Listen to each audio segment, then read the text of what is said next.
Hello, this is Krishna at the Bedford Public Library, and today, in celebration of the Chinese New Year, we're going to be reading this wonderful story, The Chinese Dragon Nian, by author Virginia Loh-Hagan and illustrated by Timothy Banks. And after you listen to the story, you can follow the link below to make this adorable Year of the Ox bookmark. Happy New Year, friends! May hated springtime. Springtime meant that Nian was hungry. Nian was the fierce dragon that used to rule the land until a magical warrior put a spell on him. Because of this spell, Nian was forced to hide in a mountain under the sea. But every spring, Nian came out to fill his empty stomach. He especially loved to eat little boys and girls. May was scared. Her whole village was scared. They could hear the rumbling of Nian's stomach. That's how they knew winter was over and the spring was coming. The night before the first day of spring, the magical warrior visited May in her dreams. The warrior said to May, "Hundreds of years have passed and a new year is coming. Nian's power grows stronger, and my spell grows weaker each year. I can no longer keep him in the mountain under the sea. You must defeat Nian. You must do this in 15 days, or Nian will be free forever. My cane will help you." May asked, "Why me?" "You were born in the year of the golden dragon. It is your destiny." When May woke up the next morning, the magical warrior's walking cane was next to her pillow. "May," Mama yelled, "wake up! Nian is on his way. We must flee and hide." Mama herded the animals into the barn. "Hurry! Nian will devour anything in his way. He'll eat our livestock and crops. With his large mouth, he can swallow many villagers in one bite." May had lost her father and her little brother to Nian's mighty jaws the year before. May helped Mama hide, but then she remembered the warrior's cane and ran to get it. "I'll be right back." May stopped in her tracks. She heard a terrible roar and smelled a terrible smell. Nian made his way toward May. She could see his sharp teeth and claws. She could see his long, slimy tongue. May grabbed the cane. She also grabbed a cooking pot and banged it with the cane. She yelled, "Nian, go away! You are not wanted here!" Nian covered his ears with his big paws. He didn't like the noise. That gave May a wonderful, noisy idea. She yelled to the other villagers, "Make a lot of noise!" The villagers obeyed.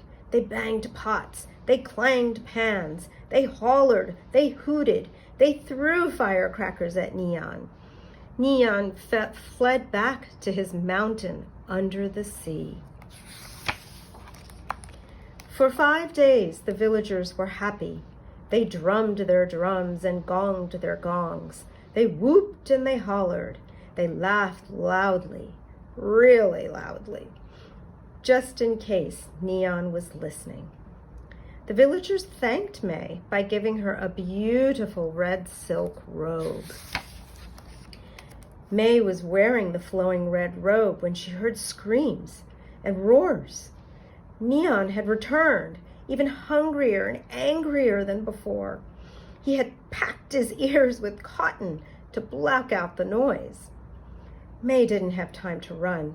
She threw a lantern at Nian. She covered herself with her red robe. Nian shielded his eyes from the redness of the robe and the brilliance of the fire. He backed away in fear. That gave That gave May a wonderful, bright idea. She said to the villagers, "Wear your brightest reds and shine your brightest lights." The villagers obeyed. They wore their reddest clothes. They hung red banners on their windows and doors. They placed bright lanterns everywhere.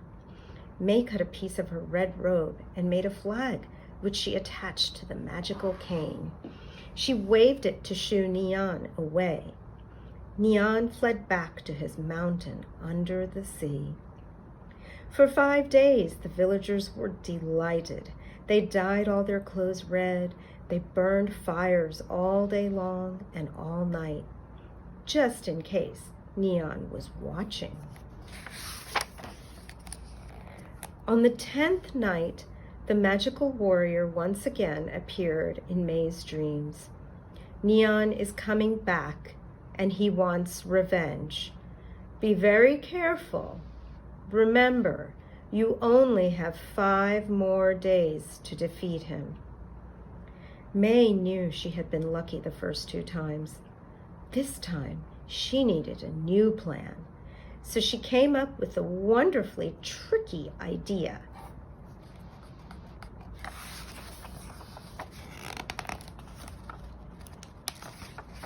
May took all the food in her house. She put it in red bags and stuffed them into a scarecrow.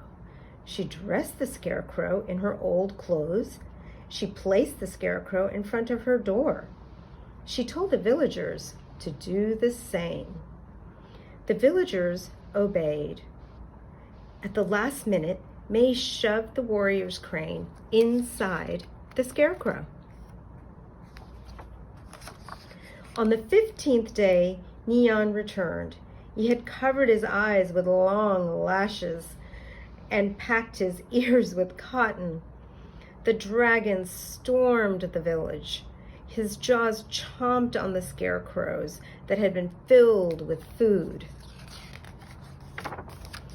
But when he got to May's scarecrow, he choked on the cane. The cane then magically turned into a leash. The magical warrior from May's dreams suddenly appeared. He captured Nian with his leash. Nian is conquered. He will never be evil again. You've brought us good luck and fortune, May. You've fulfilled your destiny. Now I'll fulfill mine. The magical warrior mounted Nian, and together they turned into a stone statue in the middle of the village. The villagers were overjoyed that Nian was defeated, and they held a party in May's honor. They put food offerings in front of their houses, they lit lanterns, they threw firecrackers, they dressed in red. Some villagers dressed up as Nian and did a dance. They celebrated a new year without fear of the dragon. Gongji, Gongji, congratulations, congratulations, the villagers herald their heroine May. Nian never harmed the villagers ever again, and from then on, at the start of every spring, the villagers celebrated May chasing out Nian. They made a lot of noise, they wore a lot of red, and they lit a lot of lanterns. And every spring, May gave food offering to the statue of Nian and the magical warrior, just in case. The end.